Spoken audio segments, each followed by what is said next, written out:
Happened in the 90s.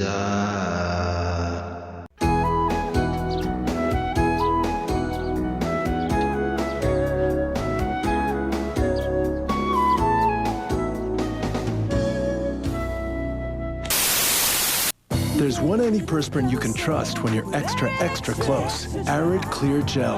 The one with clear, clean, Arid Double X protection against wetness and embarrassing odor. Arid Clear Gel. A fresh, clean way to get a little closer. Just talking about the power of professional athletes like punching somebody. I was always amazed in that Pacers Pistons fight that one of the people that got like one of the civilians that got punched in that whole debacle just didn't turn into some kind of just cloud of blood. Because I imagine somebody like the size of like an Alonzo Mourning just giving you the full mollywop. Yeah. I feel like my body would just shut down, Steve. Steven Jackson slid a punch into somebody. I mean, dude, there was a fat Guido looking Detroit guy on the floor that I know got popped. I don't remember who was the popper, but yeah, there was a lot of people that I feel like, you know, given the right circumstances, it could have gone way worse. Like you said, Steven Jackson slipped and probably, you know, changed that guy's life forever. If he hit you full force, I'm telling you, every orifice of my body would evacuate fluids. I'd shit myself, piss myself, blood would come flying out of something. You know, it's going to be bad. Piss and shit. Captain Jack, man, he's like one of my favorite players of all time that won't be a Hall of Famer, but he was a key contributor to some really good teams. He was on my favorite Spurs team in 2003. David Robinson's last year, Steve Kerr, of course, Duncan, Ginobili, and Parker. And he was also on that really good Golden State Warriors team that upset the number 1 seed Mavericks, man. It was Steven Jackson, Baron Davis. That dude's a legit baller, dude. I mean, he's a good podcaster too. He does a podcast with no, it's funny. I was just going to mention, he does. I was just going to mention that it's him and Matt Barnes, and their podcast is All the Smoke. And it's Stephen Matt. Oh shit, hell yeah. Hey, what's up, guys? It totally didn't register me until I watched one of those episodes. It's like, it's Stephen and Matt Barnes. Stephen Matt. We fucking bit off them, I guess. Fuck us for being bored, you know? That's a good podcast, though. That podcast, dude, there's a lot of good athlete podcasts now. That Pivot podcast, everybody, I've been listening to it for months, but Mike Tomlin was just on it. Is that with the 3 hosts? It's Ryan Clark, Fred Taylor, and dude, I am so sorry, I forgot the other dude's name. But with the braids. Yeah, yep. It's a good one. And the one especially, I mean, I'm a Mike Tomlin fan, obviously, because he's a Steelers coach, but it was cool as fuck. That dude, I'm glad he's coaching my team. Let's put it like that. I mean, never went under 500, has he? Not yet. Man, he's had some shit teams too. They're, you know, especially with like injuries. But one thing I thought was kind of cool that I feel like a lot of people can, especially Steelers fans, but they tried to like get him to sort of talk. There was some rumor that Antonio Brown wanted to come back to the Steelers, and he was like, you know, that's not going to happen, obviously. But he shared like a lot of cool shit about Antonio Brown that I feel is like sort of a first class move for him, because Antonio Brown's kind of, you know, I don't think it was like a direct attack on him, but fucked him over in a lot of ways. You know, you pay the guy a lot of money, does a lot of crazy shit. But he shared a lot of cool shit that sort of, I think, made, you know, I don't know what's going to happen with Antonio Brown. I'm sure he's going to be fine, but I think a lot of people sort of were like, fuck Antonio Brown. And he shared some like real personal, cool, like dad shit that the guy is about, that I was like, that's kind of a cool move for a guy like you to do that, to sort of maybe help that guy like get some of his reputation back. I mean, a guy that's not helping himself or doing himself ever any favors, man. Which is, like, it's so bizarre, dude. That's one where it just was like, it almost did come out of nowhere. Like, did you have this guy like locked in a room for 10 years and you just released him to just dominate the NFL? And then you were like, go back in there. We can't, you're fucking crazy, dude. Is that a gun? Yeah. Like, dude, sometimes I'll hear an athlete out because we always get one slant from the media, from the press and shit. I look I look into those interviews, those candid interviews where they're trying like being themselves. And he's had a couple of those, and I'm just kind of like, dude, I ain't trying to hear it anymore. Because you're just like, okay, you get another chance. You're going to be an asshole with that team. Like, it's just always something, man. Like, dude. Well, especially now, I feel like he got a taste of that fame bug, and it was just like cocaine, dude. He can't resist that shit, and he's almost like at a level. And I mean, I love Kanye. Okay, Kanye fans, don't attack me, but I feel like every time I hear Kanye talk, I can't listen to the man talk in an interview. It never makes sense. It's always just these phrases I'm sure he said over and over in his head. And it's the same thing with Antonio Brown. There's certain things he has to say, but then he'll just like try to trump some shit and like just go off the cuff. And you're like, oh, that's really what you're about. That sucks. Oh, you're a lunatic. That sucks. Fucking beat women. That sucks. Yeah. But let's shift. One cool thing before we get into the show, Steve, that just it came out of nowhere. My wife surprised me. Kendra, amazing. We both love Martin, and I don't know if you can see this box right here. Holy shit. So there was a Martin reunion that was on BET Plus, I think. Recently, and yeah. I didn't watch it. I'm, say what you will. I don't know. I haven't either. I love Martin, dude. One of the biggest fans of that show and of him in general. Something about now. Reboots are just pissing me off. But anyway, support it. Cool that everyone was in on it. Pam, I'm in. If she's there, I'm gonna watch at some point. But I thought it was a reunion, not a reboot. No, it was a reunion. They were just like talking about shit. But they released this crazy. I can't fucking do this shit. So this contained a coat. There was a special fan release Martin reunion coat. She ordered it. It came in like this velvet inlay box. This thing's fucking huge, Steve. And free of charge, no less. But nice. I don't know if I'm gonna rock just like a BT like coat everywhere, but it's dope. And it's way too short for me. I'm a tall man, and it's like it would look bizarre if I wore it, but I just thought it was cool. And I hope the Martin reunion was cool. I don't know. I haven't heard anything about it. So, but it doesn't fit. It fits, like I can zip it up fine. Like I'm not too fat for it, but I'm too tall for it. Like if I didn't have a shirt on, it would be like a crop top jacket. Let's put it like men must be built differently now, Steve. Or I'm of a size that's like, maybe I'm just like I'm a wide dude, but they have men, like, I guess the average height is like 5'8". It would fit somebody of that. Like it fits my wife just fine. Average height? I don't know, but that's what clothes are built for. I'm not that tall. I'm not fucking in the NBA or anything, but you're a man named Longback. Yep. I mean, I can wear a lot of, if I go to Forever 20 or whatever, like one of those stores, H&M, and I put on a shirt, it's gonna look weird, Steve. There's gonna be some lumps coming out. It might be a crop top situation when it, I guess there needs to be a T somewhere after the large, but dude, I think you'd fit in at Coachella. Just wear no shirt underneath, man. Hey, or Burning Man for sure, dude. He's just chic. Just wear like this. Is he wearing just a crop top? He's like, nah, it's just standard fit H&M, bud. It's not built for Midwestern men, Steve. I don't know. Yeah, dude. If I was at one of those festivals, I'd wear like a Hornets starter jacket with nothing underneath. just with a dick hole cut in it, just in case. A dick hole, no pants. I'm saying it'd just be a Charlotte Hornets starter jacket. And, I don't know. I'm just saying it's Burning Man. Throw some kind of joie de vivre in it. It's like, hey, what's in that? There's always a little pocket in a starter jacket, like that little front pocket. Maybe do that and just be like, hey, I think I have something in here for you. Just pop your fucking boner out. That's pretty cool, right? But where would I put my weed? I mean, you can nuzzle that right in. It's a big pocket. I don't know how much fucking meat you're packing, but you might have some room for a little bud in there. A couple of GAs. Yeah, it needs to be creased and tucked in. It's okay, Steve. I mean, I live with you in the dorms, bro. I don't know, bro. I saw some weird silhouettes back in the day. Yeah. I was practicing my puppetry. This guy's packing some fucking heat, y'all. You might be, Steve. I don't know. I wasn't looking, but I'm gonna just put it out there. This guy, they call him Man Meets Steve because he just had fucking.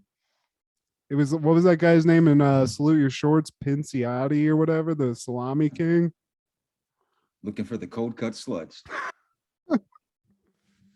Hi, I'm your new assistant. Hi. I'm gonna get some coffee. You want some? Please. When you're looking to make a great cup of coffee, Oh no. Wait. look to Folgers Crystals. Made with rich mountain-grown beans, their eye-opening aroma and flavor are sure to make a good impression on anyone's morning. Thanks. Baker, Yes? this coffee. Yes? It's great. Thanks. Thank you. Well, hey, boys and girls, this is Steve G and Matt G with Happened in the 90s, a show where we talk about things that happened in the 90s. So get out your biohazard tapes and your squeeze-its, because the kombucha must you people sitting on round all day. Who can believe you? Who can believe you? Let your mother pray. What was that, Steve? Sugar. System of a Down. I heard you listening to it. I didn't want to say that and just assume because you were listening to a pre-show. We need to do like a contest where if I guess what your little like karaoke thing is at the beginning, somebody gets a prize. It's in the works, everyone. The 5 people listening right now, somebody's gonna win some. I'm gonna get one of these. He's gonna sing Regulators or something one time. I'm gonna be like, I'm right with you, Steve. It's I'm funny right you with say you. that. I just did Regulators at karaoke yesterday with Maurice. Oh my God. Well, who did Nate Dogg? Who was Nate Dogg and who was Maurice? I had to be. Man, because I didn't know he was going to play it. He got up there, he picked a song, and then he started doing Warren G. And then I'm like, no, dude, no, I can't allow this. Yeah, you just, I gotta. This. Hey, tag me in, please. I mean, I know you know it. I just feel like the east that's side like on the LBC on a mission trying to find Mr. Warren G. seen a couple of girls, ain't no need to tweak. All your skirts know what's up with 213. So I hooked some left on 21 and see, I could have been there, Steve. Tag me in. I'm in. That's my go-to. It's that. That's really it, because there's really not a lot of dancing needed for that. And if you're doing the Nate Dogg, you just, if you know it, you look like a pimp. So that's my. I did that's my slip plan. up some though. Yeah, I feel kind of, but it's karaoke. Nobody judges. You're Everybody gets a golf you're a clap. mid-30s pothead, so you know it is what it is. Yeah, man. If marijuana affects the memory, then what does marijuana do? What? Who are you? Dude, I don't think it does, Steve. It knocks out some things, but it's there. You know what I mean? Like you have to like crack the bong resin off, like hear it or see it or smell it or taste it, and then you're right back. But yeah, it like fucks it up in some way for sure. But I'm cool with that. There's a lot of shit I don't want to remember, so you know, let's keep it pushing. Yeah, we're able to pull off a show about the 90s. So, you know, it didn't kill all the brain cells. We're going to be talking about all things June 30th in the 90s, starting off in 1992. Suicidal Tendencies released their album, The Art of Rebellion. And it's an experimental album. They have a somewhat of a cult following. They might have a track or two on my playlist. And I know they were very influential to some bands that I am a fan of. And I really appreciate this album cover. That looks cool. Yeah, man. You know, Looks some like days kind I of wake like up. a Beastie Boys-esque album cover too. There's like something, I don't know. For some reason I'm popping that, but that's cool. And I know the name, but I don't know that I know any Suicidal Tendencies songs. Probably wouldn't hear him on the radio, especially in Ohio back in the day. But Robert Trujillo, he was the replacement bassist for in Metallica for Jason Newsted. And, you know, he eventually left the band, Jason Newsted did, because he was getting bullied all the time. And Robert Trujillo, who was a longtime bassist for these guys, he took over. And I don't think he was getting that bully treatment that Jason Newsted did, because when you say bullying, like, do we have any specifics on that? Were they just like giving him wet willies, or was this like legit? Like, Oh man, they just Some belittle alpha him. male shit. It was some alpha male shit, and plus Jason Newsted was the replacement for their friend who started the band with them, Cliff Burton. He was the guy that died in the bus accident, man. And I think because Jason was the guy replacing their actual friend, maybe subconsciously they were like treating him and like belittling him because like, I don't know, they missed their friend, which is fucked up. And plus those guys probably had egos. It's Metallica. Yeah, there's probably a lot. I don't know, man. I am a Metallica fan, but I do forget about that bus shit from time to time. Like that definitely was huge. And I could And see like that guy being a reminder of that would suck. But you hired him, guys. Somebody has to play the bass. The fuck you thinking? he was there for the Black Album. That shit was tight. I mean, I remember that dude for sure, but that's hilarious. It's like he left for bullying. So his picture getting like swirlies and shit, like, hey, fuck you, you little fucking turd. Getting wedgies from fucking James Hetfield. Yeah. Yeah. Hey, See man. his hands, yeah. Hey man, this is Lars. I'm telling fucking James to fucking give you another wet willy, you little pussy. And Kirk's just hammering solos as a fucking soundtrack. They're fucking kicking him and tripping him. Fucking, you guys are fucking assholes. My ass is sore. But in 1992, that same day, Single's original motion picture soundtrack was released, and it was heavily polluted with Seattle shit. This is the soundtrack that had Alice in Chains' Wood, which is one of my favorite AIC songs, man. Into the burn again. So I've been a big mistake. Dude, you know what I've been listening to a lot? Silverchair. I can't stop. It's really good workout music, dude. They got like a couple of bangers. I don't know if they were all on the same album, but what was Singles about? Singles. I think I know what it was about, but yeah, with Matt Dillon. But it was kind of like a coming of age, like independent Seattle flick. They really wanted to market this area because it was starting to blossom. And there was a time, believe it or not, when Alice in Chains was more popular than Nirvana because, always in my heart. Well, same here, man. And I still love Nirvana, but yeah, and I think it was because of this soundtrack and the movie, of course, the movie coming out with Alice in Chains music throughout. They got put in a lot of movies. They were one band that I don't know for whatever reason in a lot of, like, I bring it up a lot, but fucking in that Tales from the Crypt Demon Knight movie, they're all over that. Alice in Chains? Yeah. They were in like there's a movie called Lost Highway that's really good from back then. I think it's a Lynch movie. It is, yeah. And I think they're on the soundtrack for that too, if I'm not. There's a lot of like 90s shit, like action or like horror a lot. It's weird, but they were good. So, and it's not even like they're creepy guys. That's not like they're not trying to be like Marilyn Manson, but their music has like certain gritty darkness. It's just fucking dark as shit. But I mean, that one guy, I remember the dude. I don't know who. I think he's the fucking guitarist, but he was on like Cribs or some shit. And he's just like a farmer. It's like, wait, that dark shit was coming out of you. I mean, clearly, I think Lane Staley was the guy's name that died. Vocalist, yeah.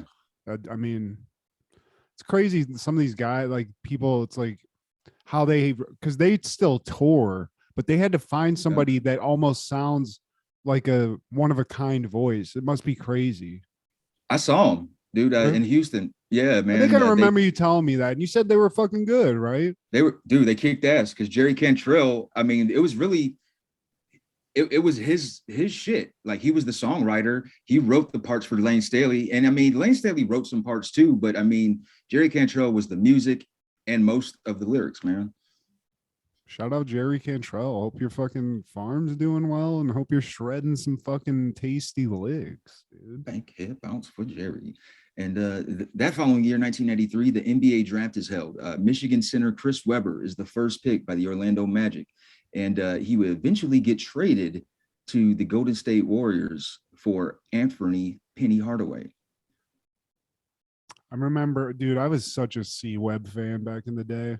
I didn't even like Michigan or like I didn't. I mean, everyone liked the Fab Five, but dude, C-Web was just that shit. He was, man. And injuries kind of like fucked up his career and the Lakers. I mean, Yeah. I think if it wasn't for Kobe and Shaq, like he would have got some rings or at least one ring. When these guys didn't get like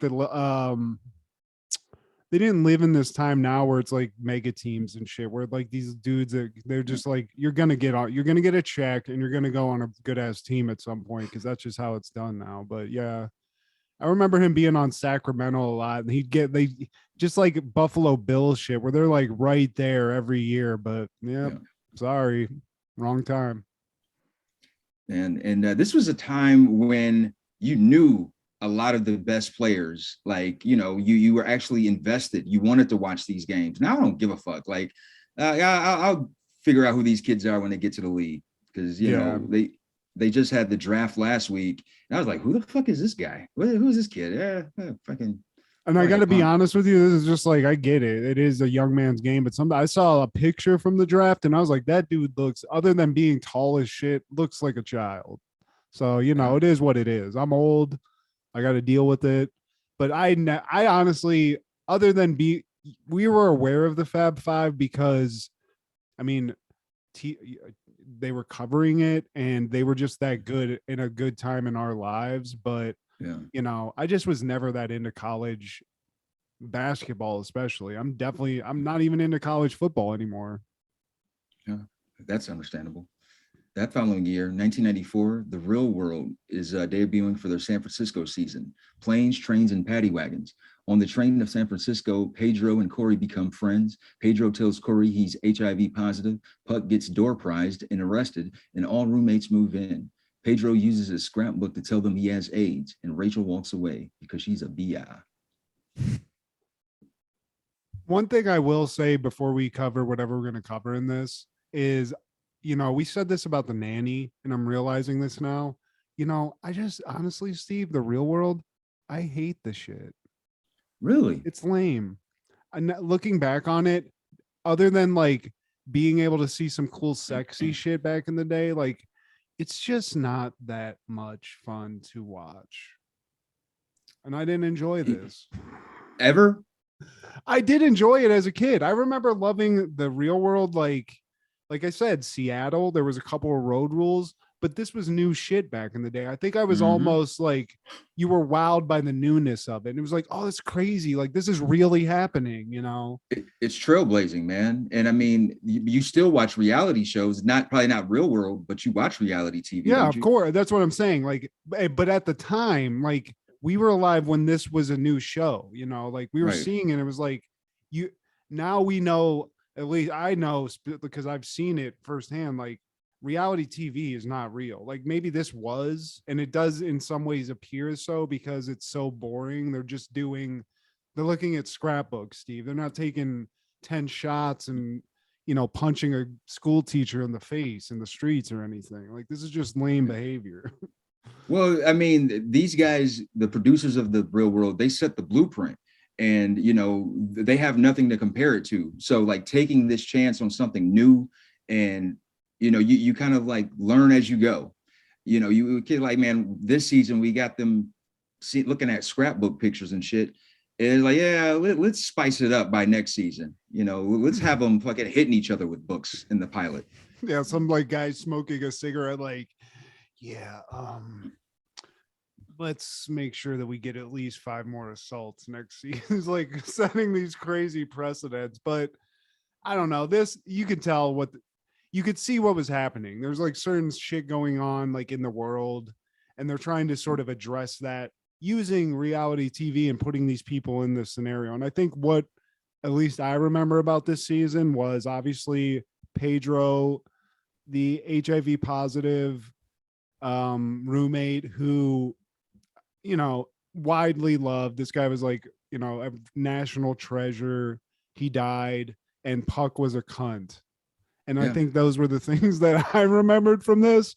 And proof positive, right in this first episode of the season, Puck is a scumbag bike messenger who's real proud to be a bike messenger, Steve. Almost too proud, I'd say, because he's a bike messenger. So ultimately, I mean, I don't know what the allure of that profession is, but he loves it.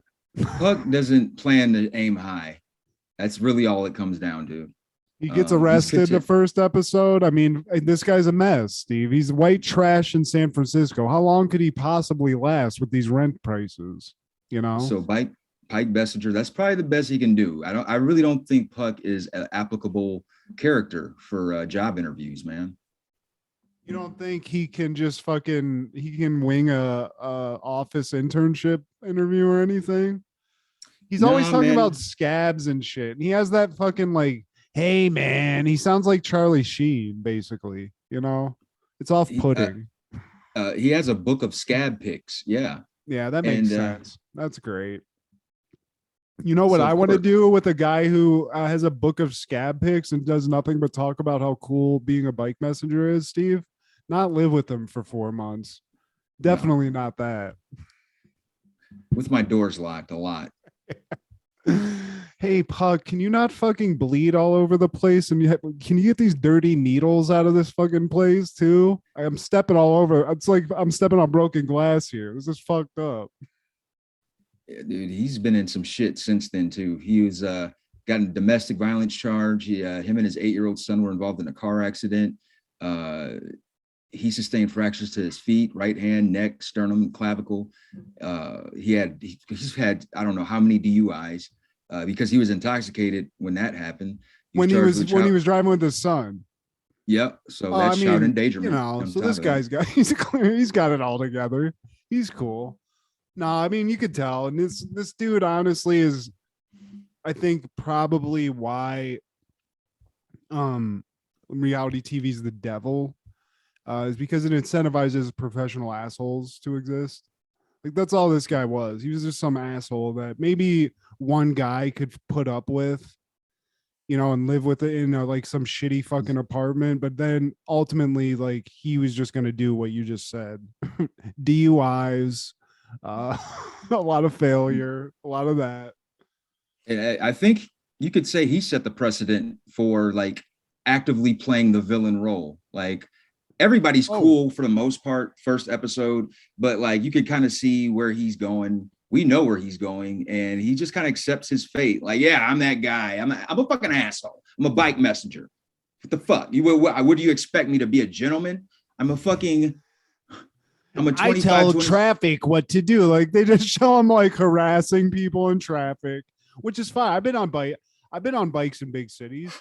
I used to yell at cars in LA when I was riding a bike and almost dying every time. I get it. But this guy's addicted to being a cunt.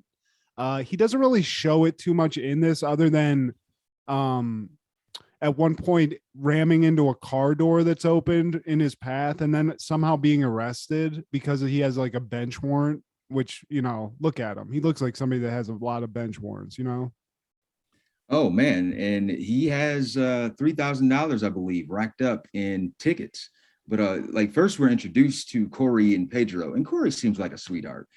Pedro's family moved to the USA in 1980 to avoid the revolution in Cuba, and then we're introduced to Puck. He's an Oakland bike messenger who's a lot rough around the edges, gets into accidents on his bike. Pedro tells Cory he has AIDS. And Puck, we see, is escorted out of the Paddywagon for not signing up for drunk driving courses, as well as having tickets. I love that somebody got arrested that day and had to be put in a Paddywagon with like cameras while this guy's on reality. Like, what is going on? There's like some confused gangbangers. Like, yeah, what the fuck, man? Man, how do you get a DUI for being on a bike, motherfucker? That's what I'm saying. Like, what tickets did he rack up? Can you get a fucking parking ticket for a bike in San Francisco? Is that how they're getting all this money up there? If they did this season now, he would probably be the only motherfucker getting fired from Uber. Like, how the fuck you get fired from Uber? You gotta be a cunt, dude. Just Yeah. like this guy, he would. What would happen is he'd get in a DUI, Steve, and he wouldn't be able to Uber anymore. That's really what would happen. But he isn't there yet, Steve. He's still not as rough around the edges as he could be, and I'm sure as he is now. I would love to see that. Maybe we can get Puck on the show, Steve. Oh man, if he's free, we could. Yeah. And we're introduced to Judd. He's an animator and cartoonist from New York, and he's at the airport awaiting another one of the roommates, who's Rachel, a recent graduate of Arizona State with a degree in international relations. And she's also Republican. Devil woman. This is the type of woman that's going to get you in a lot of trouble because she's hot as fuck, but you know you're going to be in bed with her and she's going to start saying something creepy, and she's like, maybe some people just aren't as good as us. It's just like, wait, what did you just say? Yeah. She probably went to Perrysburg. Yeah, I mean, she might have, but I mean, she's beautiful. Judd's infatuated. Everyone, I'm sure, in this season at one point wants to fuck. And they show like an ad at the end of this episode where it's shown that it looks like Puck wants to fuck. And, honestly, Steve, it might be a match made in heaven because they both they are probably January 6th rioters or insurrectionists, whatever you want to call them. They From might have been sides there, of the Steve. Spectrum. Some Proud Boyish, they're right there. They found a common bond. That's so White weird, power. though. I love that. I love young people that are like, I'm a Republican. It's like, you're fucking 20, bitch. Bitch, you're not conservative. You can't even, with your fat ass, you can't even conserve your dinner plate, motherfucker. You didn't have 4 second helpings, third helpings. I mean, it's fine, but it's just hilarious. People in our high school used to try to get me to say I was like, I don't know what I am. I don't give a fuck. Like, what are you talking Come on, man. about? You're white. You're white. You're Republican. Do you like babies being killed? No, I guess not. Suburbs?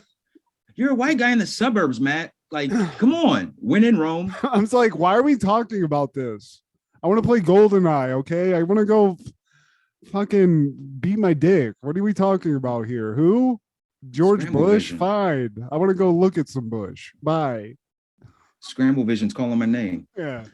Have you ever watched Playboy Channel and just heard sex? It's a fucking hot. So I got to get to that, okay?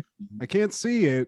Maybe I see a nipple every once in a while, but I'm hearing some orgasms and I'm busting. So fuck you and your politics, everyone. And Rebecca tells Judd that she's a Republican, and Judd is not down with the GOP. He's cool with it, though. He's still hanging out, Steve. He's still hanging hard. out. That's why. Yeah. And honestly, I'd chew with butt hairs. But I think Judd's cool, dude. He looks like Paul Reiser, and he's a cartoonist. He's just like a cool fucking dude, He probably smokes some pot. From That's New what York. where's the fucking pot at, Steve? That's what I always said if I was on one of these shows. You probably would never see me because I'd just be stoned all the time. Why not do that? Why not? You'd be that castmate that's only seen in like half the episodes of the season. like, hey, who is that guy? It's Matt. It's real smoky all the time. It's like just it's like that Rick James thing all the time. Oh, Banana cognac Matt. bitch. But yeah, Judd, Rachel, they're getting along. Pedro, what was her name? Cory, yeah. Yeah, Corey's cool. Cory just seems like a really like nice, like homely, just cool chick, She seems like a lot of my friends' moms, like just nice. Like pretty much like she instantly struck up a relationship with Pedro, man. She found him like interesting, and she knew he was gay. She like knew early before anybody else that he had HIV, and she wasn't like all up in arms about it like a lot of people around this time were, because we weren't educated enough. You still had people thinking like, oh man, if he stays in my direction, I'm kicking his ass. It's like Frank Reynolds and he's like, oh dude, that shit is serious. Don't touch me. It's like it's crazy how far it's come, because now it's like it's not even a thing. It's like having the flu. Yeah. There's pills. It's like, you're cool, man. Like take a pill every once in a while, and you can keep partying, dude. It's like having fucking another STD. Basically, it's gone. And one day you'll be able to buy your own movie theater. Yeah. Just thank magic. He walked so everybody else can run. Whatever amount of money he spent to live, it went on to probably. What if we find out later on it was like Magic Johnson had to spend this amount of money and then he saved all these lives just because he was that dude, Steve. Still is. Does he still do that movie theater shit though? I always thought that was dope, dude. I fucking love that cheap ass fucking inexpensive movie theaters. I'm all about that.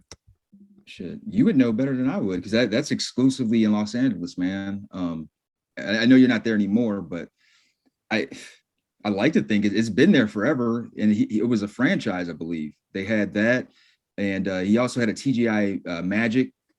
He had a couple like TGI Friday. Yeah, TGI Magic. I love that shit. You didn't know about Magic that? I don't remember TGI Magic.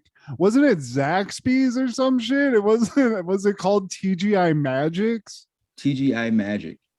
I don't remember that. I wish I was in on that shit. I was a fat kid, Steve. You don't think I want to go to TGI fucking Magics and just maul fucking chicken wings and shit? It's really TGI Fridays. He owned it. That's really the only difference. Did he change the signage to say TGI Magics though? Well, I remember it was something Magic Johnson in the title, man. And I went, me and my buddies went when we were in LA for All-Star break in 2011. And this was around the time. What'd you guys get into 2011, Steve? What were you up to in LA then? Was Jordan even there? Man, we went to visit him, but like I didn't stay with him, man, because like we had another friend that lived out in Los Angeles, man, and we did some expensive party shit that you do All-Star weekend. I was in my like last years of my 20s, and that's what you do. Like when All-Star weekend, come out of pocket. It's expected. Jeezy's having a party, $50 at the door. Oh, I was gonna say the door charge is asked. I remember one time we went to a Halloween party. These fucking hot ass chicks I was hanging out with were like, let's go. And I was like, how much is and I did not have this money, Steve. This was inexcusable on my part. The $150 cover charge to get into a mansion party. I did not pay for anybody but myself, but I'm telling you, Steve, the $150 I spent to be miserable in a mansion that was disgusting.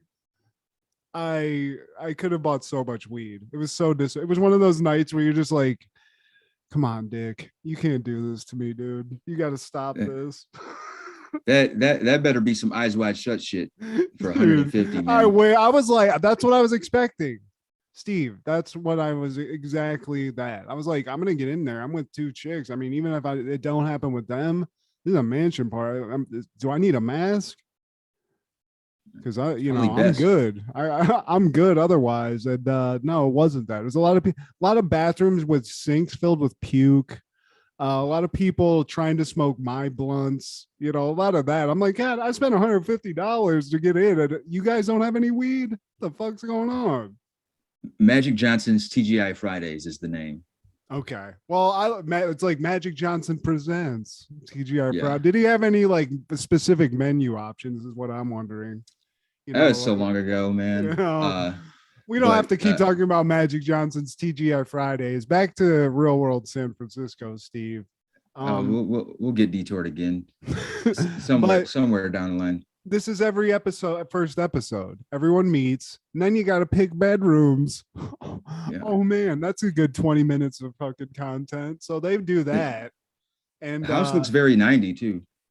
But dude, I was just like, man, this is San Francisco. I wonder how much that fucking place costs. That's all I ever think about now. I'm like, I wonder how much that place costs to rent. And Pam, your fucking arm and some change. Pam introduced to, she's a third-year medical student at the University of California, and then Muhammad, who's a lead singer and songwriter for Midnight Voices, a band well known throughout the San Francisco Bay Area. So now we have Cory, Judd, Muhammad, Pam, Pedro, and Rachel. And then in comes Puck, who started his day in jail getting hit by a car. I wonder what if he was flexing in jail, like, hey, fuck you guys. I'm about to be in a fucking mansion, bitch. Puck status.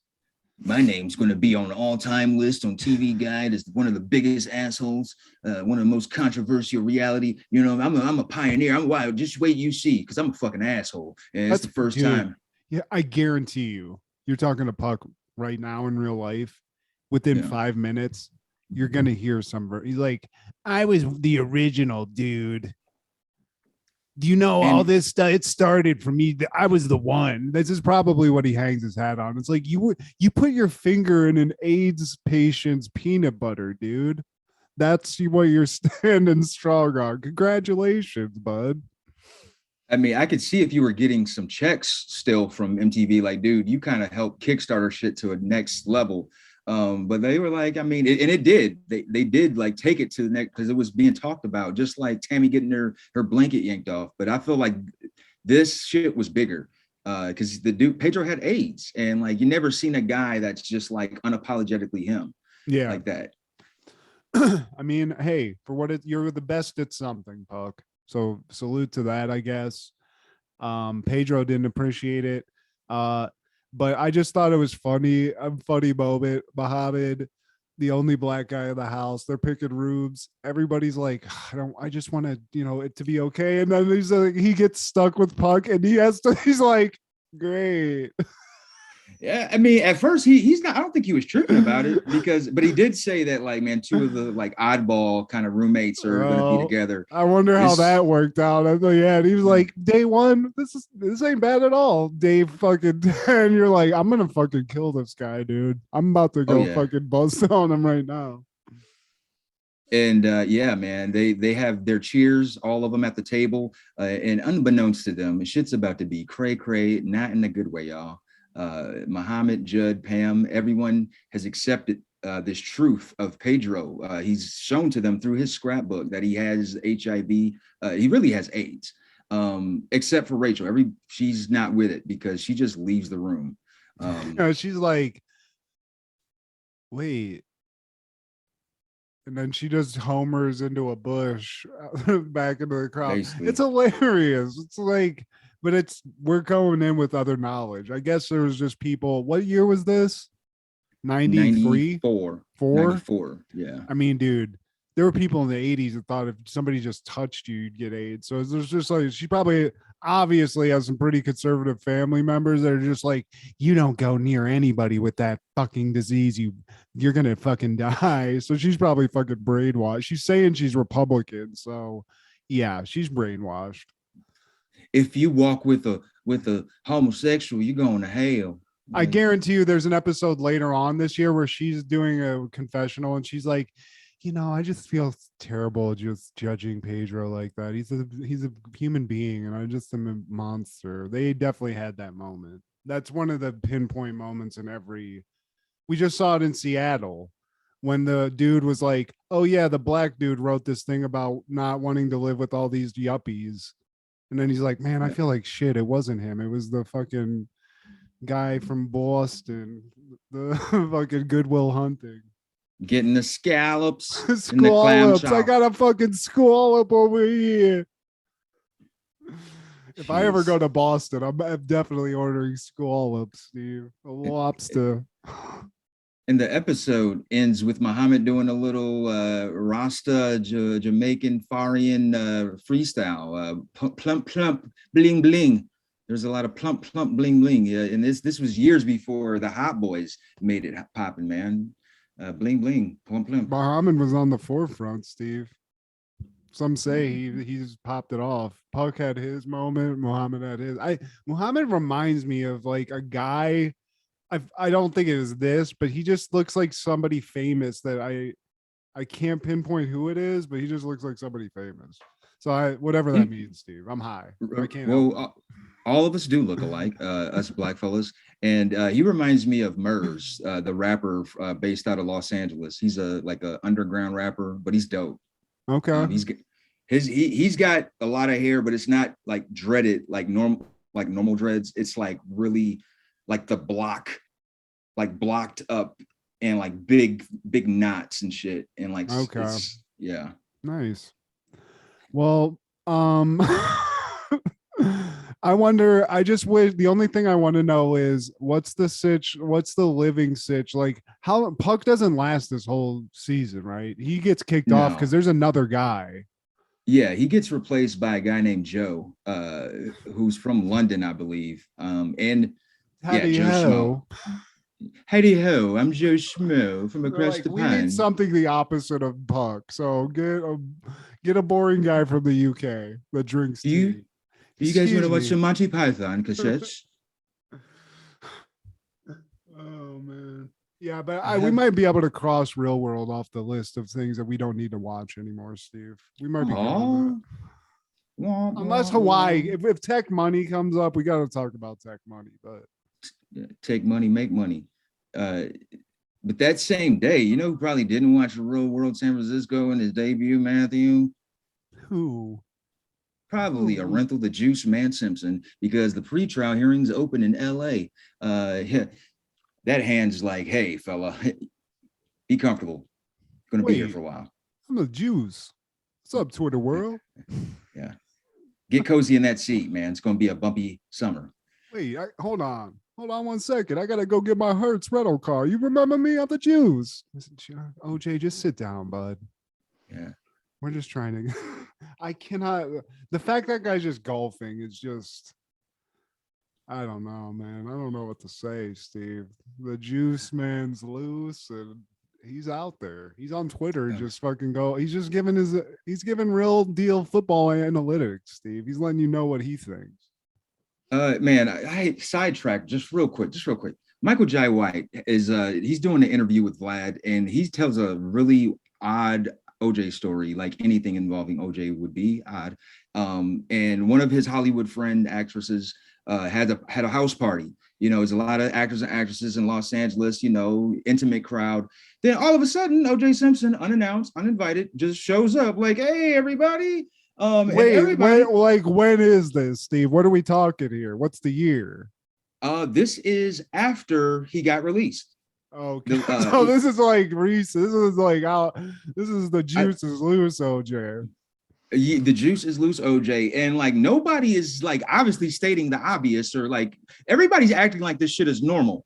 But it was just really odd because people are like looking at each other from across the room, like, oh, like, hey. I feel like that's how I would be, dude. But honestly, I've seen some videos where there was some video where he was like asleep in bed, and these three like hottie like debutante white blonde chicks, they're like, oh my god, OJ, wake up, and they just like he's just like in bed asleep, and they wake him up, and he's like, hey, and he just starts partying with these white chicks. And I was like, there's people out there that will just hang out with OJ like he's not a fucking the dude fucking murdered people. Like, I know he's probably not going to again, but you know, I would be like, Still. oh shit. At least I'd be like, oh shit, that's OJ.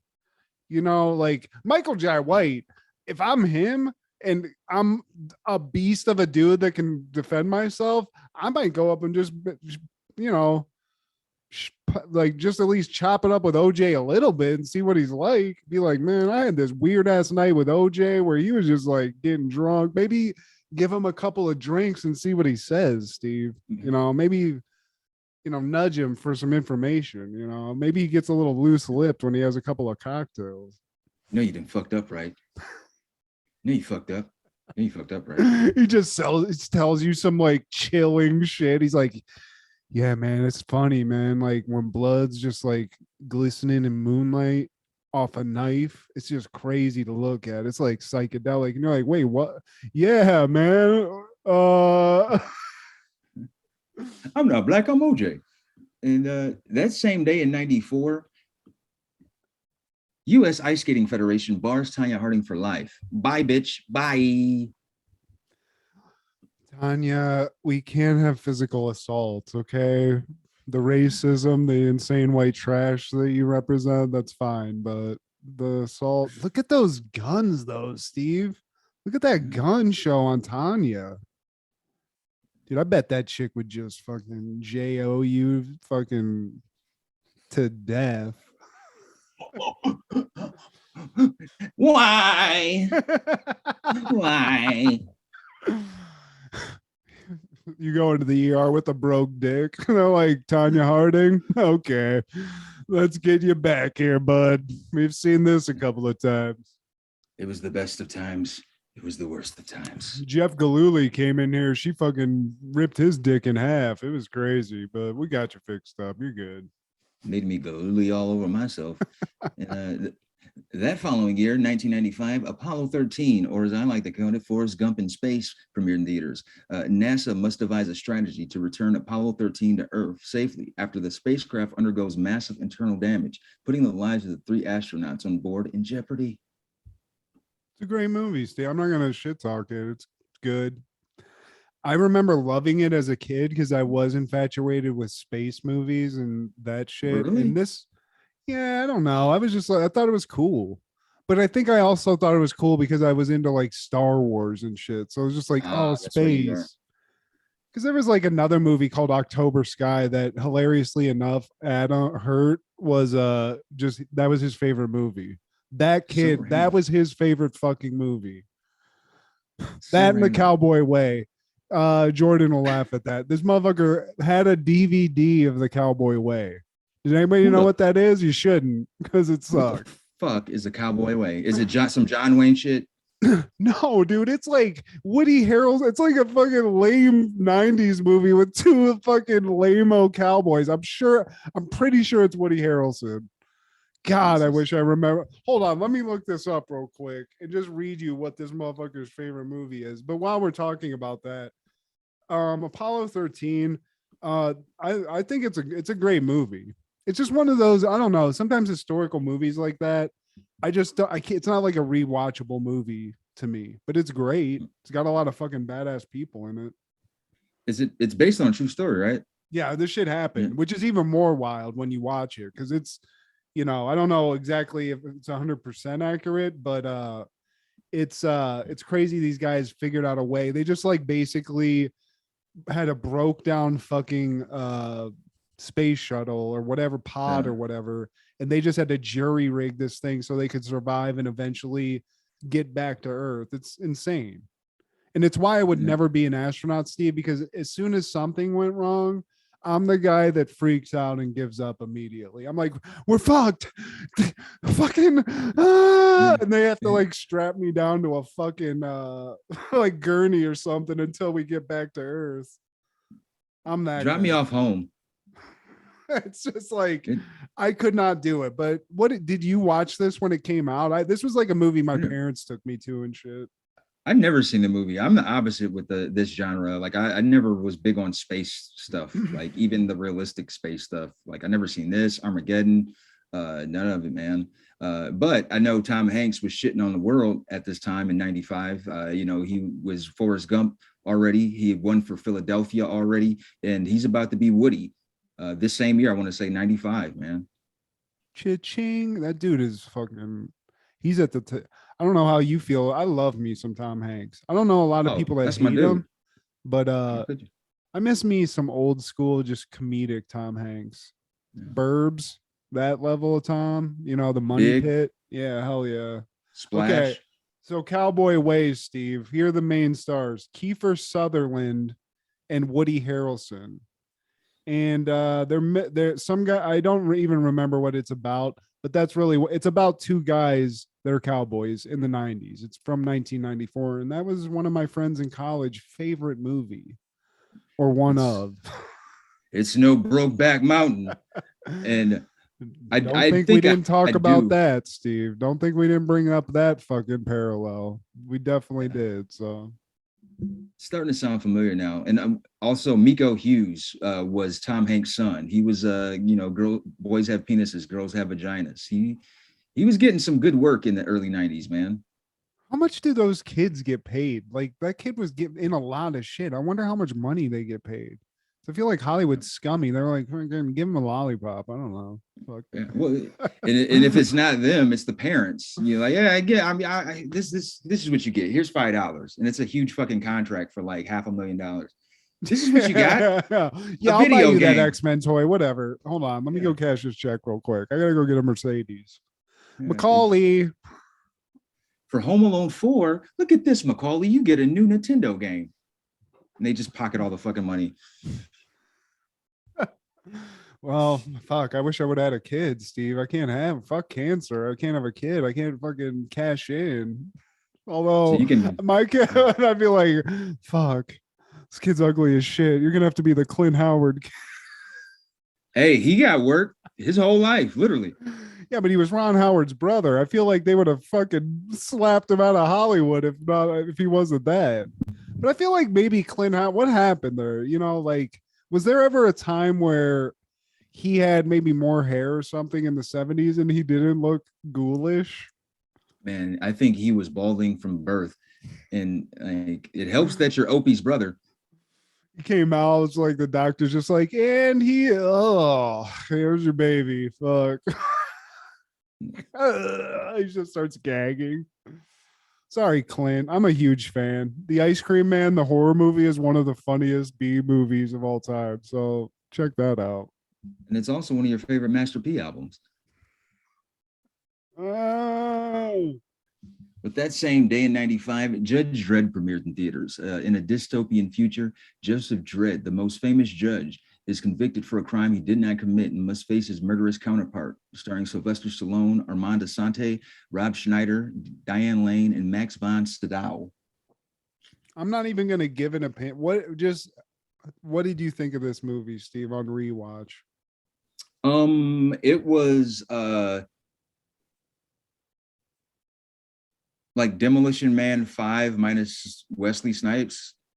What came first? Demolition Man was after this, I think. It was before. Demolition Really? Man was like, yeah, it was like 93. And Rob Schneider was in that. And this happened in 95, man.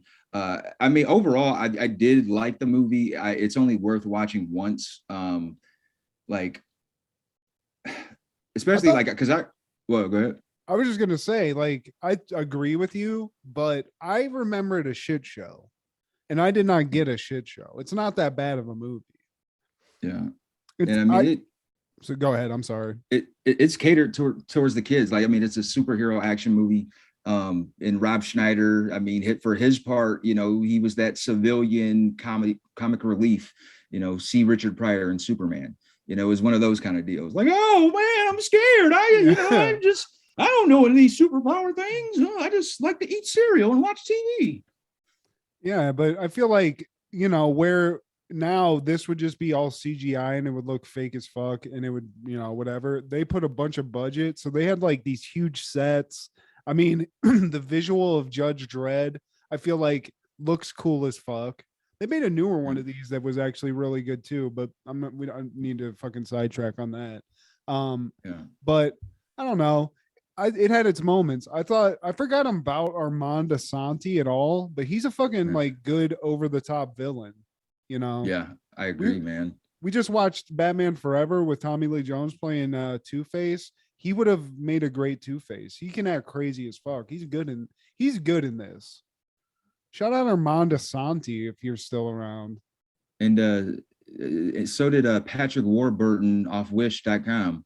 The guy that played Rico Laws, the fucking Judge Dredd, Sly Dredd's brother in this. That's who fucking Armand Assante is, I think. Oh, that's Armand Assante? I thought that was. That's Rico, bruh. Oh, shit. Yeah, so I mean, basically, without going into full detail, Judge Dredd's just like a cop who can execute people on the street. And does so quite a lot. And at some point he runs afoul of the law. He's framed for murder by his brother, Rico, played by Armand Assante. I feel stupid. Why? I totally thought that was another guy. I thought it was the guy with the pockmarked face, Griffin, the evil like judge boss guy. But no, Armand Assante's the Rico dude.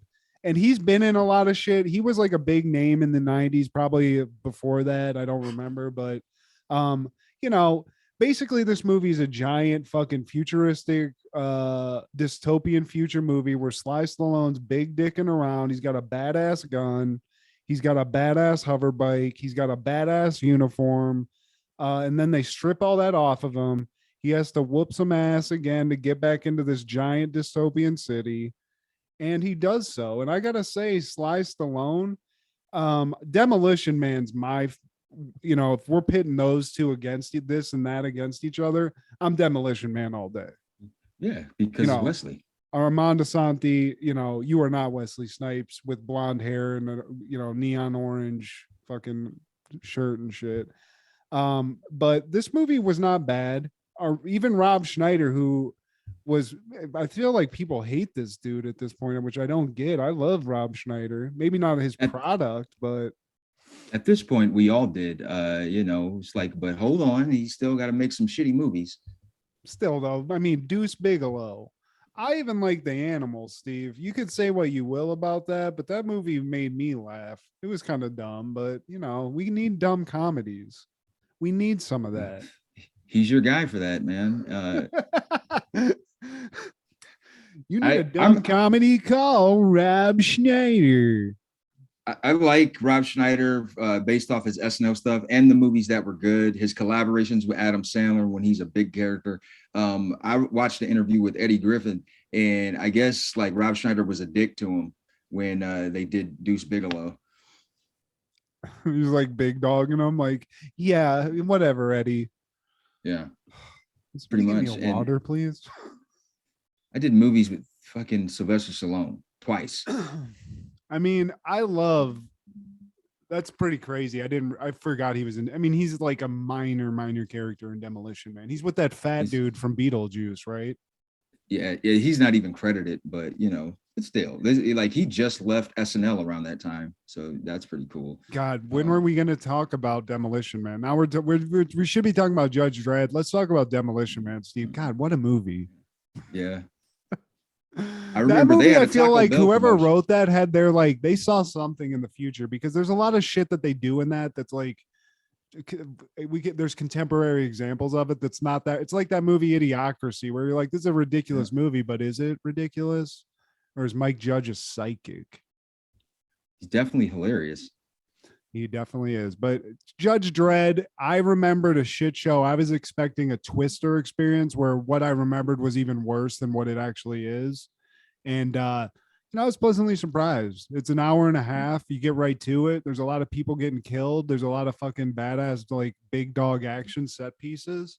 And even the special effects as what they have in it, I think look pretty fucking good. Like it's not fucking that terrible. So I give it a 1.5 fucking I don't even know, Steve. I'm too high. I give it 1.5 Matt's a fucking dumbass because he can't think of a good thing to say, but it was fine.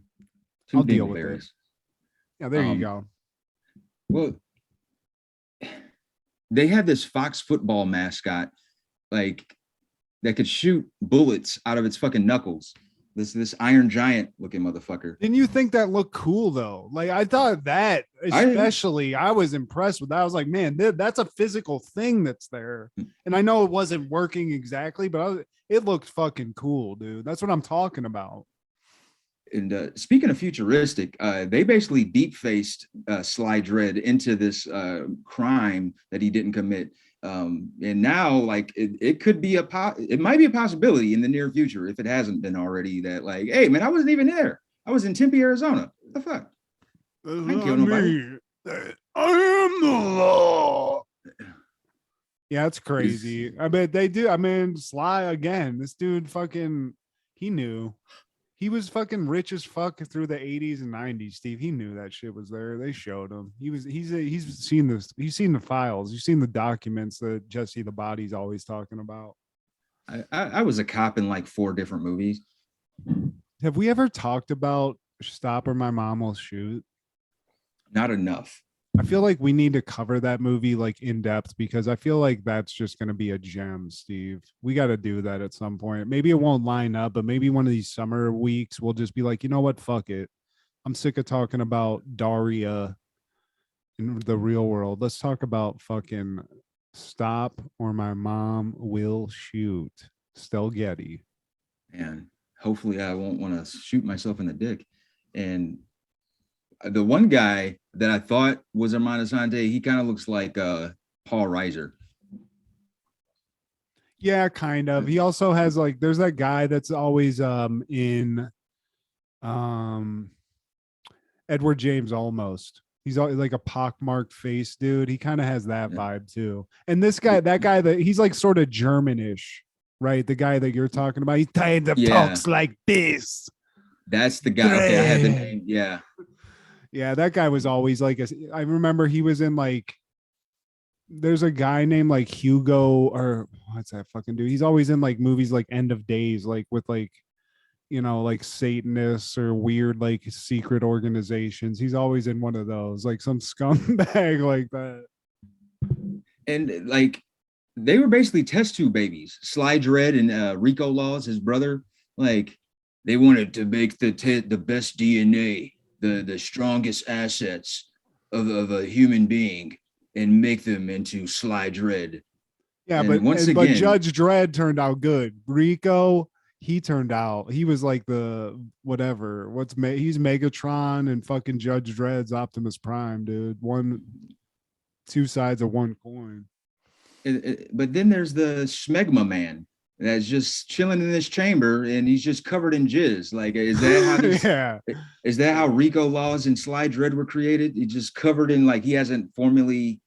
Yeah, that's what it was, Steve. Like Rico hit the button before the fucking microwave bell went off. Like that's I mean, basically what the first thing is, like when they gestate these things, I think, is they're like one giant sperm that turns into a man. So what you saw was like 3/4 of the way there, but that's where it got bad. When they showed that, if they would not have shown the Jizz Men, the Bukkake gang, which for no reason, they're there for like 1 second and then I feel like they don't even deal with it. They're just there. Yeah. He was an intriguing character. Well, I don't even say intriguing, interesting. They should have put some focus on him. Like where's his backstory? Hey, semen guy, what's up? Hey, can you not touch my dinnerware, please? Here's a cup. The man of Schmegma. Yeah, the fucking tadpole jizz guys, they could have done without that. But I feel like if you look at the set that they were in, that set probably cost like $300 million, and they were like, you know what, we got $20, like go get a bunch of Vaseline and we're just gonna pepper these guys up, like we're gonna make this look as good as possible. Just never mind the groans you're gonna hear from the other side of this door.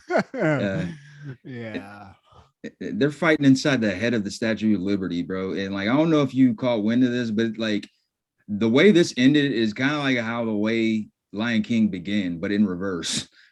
How so? Like, what do you mean? Like one brother's on the cliff, the other brother's like about to let him go, thinking he's gonna die. But this time, Sly Dredd, the better of the brothers, with better morals, he reverses it. He's like, no, I was Balboa, said I was gonna take a gas, you gotta die. And then he dies. He basically did the reverse. Yeah. I don't know, man. It was Lion King. This was not, Steve. I like this sly little fucking gun trick he has too.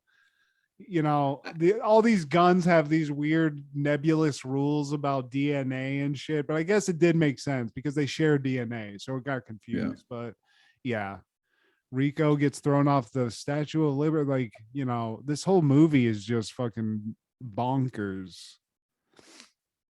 Overall, man, I would say it's above a 5 if we're talking 10 stars. Oh, for sure. This is a watchable movie. I would give it a 6.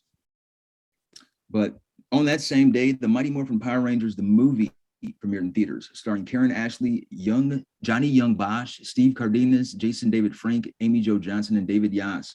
A giant egg is unearthed at a construction site and soon opened, releasing terrible Ivan Ooze, who wreaks vengeance on Zordon for imprisoning him a millennia ago.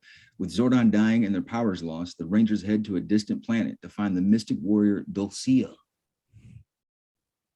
Dulcia bombshell. They just threw a chick in a bikini in the middle of this movie. Whoa. Like, you know what we need? Some big ass titties in the middle of this shit. Not on these. I'm telling you, Steve, there is a woman in a leather bikini in the middle of this that just teaches these men how to be men. Is it and worth the ladies. watch? You've never seen this? Never. Oh, I mean, I was a fan of Power Rangers, so this was just like an upgrade. They just made it look better. Everything looked cool. I enjoyed it. The Zords look cooler. This is when like some of the Rangers like animals changed, I think. So like now instead of like a tiger, Tommy is a fucking eagle or some shit. And Wow. So they changed some shit up, but I remember, I did enjoy it. I love it. And it's not that bad. It's got a dope soundtrack too. This was after I had left it alone. I only really watched the first season faithfully, like before school. And that was 5th grade when it started for us. And then 6th grade, I kind of left it alone. This came out as we're going into 7th grade, I believe, summer of 95. Yeah, I still was into the Rangers at this point. I remember going to see this shit at the theater. So, I mean, if it's funny to watch, dude, it actually, there's a lot of like, it's fun to laugh at this point. I watched it recently, like it was on HBO or some shit. And it's funny to watch. It's cheesy as fuck. I bet, man. But that same day when Mighty Morphin Power Rangers premiered in theaters and Judge Dredd, the last episode of Love Connection airs. I remember watching this on off days and in the summer. And Chuck Woolery will be back in 2 and 2.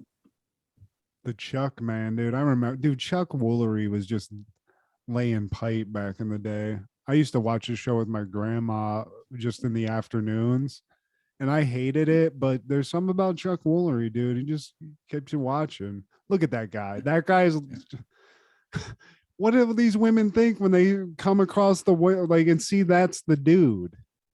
Yeah, I mean, Yami or Yager, like, what the fuck, dude? Hold on, Steve. Hold on one second. I don't even know what the fuck happened.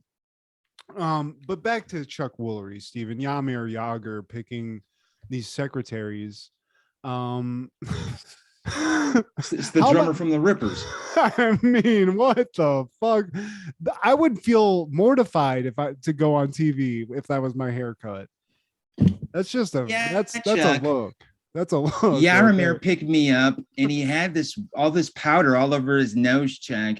And he asked me if I wanted to go see his band play. It's some hole in the wall. And his car smelled like some kind of, it was different kinds of smoke.